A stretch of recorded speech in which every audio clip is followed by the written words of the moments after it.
క్రీస్తునందున్న ప్రియులకు ప్రేమతో వందనాలు తెలియజేయుచున్నాను. ఈరోజు దేవుడు మనకు చేస్తున్న వాగ్దానం ఏమిటనగా, కీర్తనల గ్రంథము 75వ కీర్తన 6-7 వచనాలు. తూర్పు నుండి అయినను, పడమటి నుండి అయినను, అరణ్యము నుండి అయినను హెచ్చు కలగదు. దేవుడే తీర్పు తీర్చువాడు.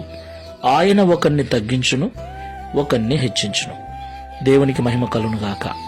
నా ప్రియమైన సహోదరి సహోదరులారా, ఈ లోకంలో జీవిస్తున్న మనమందరము కూడా గొప్పగా బ్రతకాలని, హెచ్చుగా బ్రతకాలని, ఒకరికంటే తక్కువ బ్రతకకుండా, ఒకరి దగ్గరికి వెళ్ళి చేయి చాపి అడిగే స్థితిలో ఉండకుండా ఉన్నతమైన స్థితికి వెళ్ళాలని అందరము కోరుకుంటూ ఉంటాం.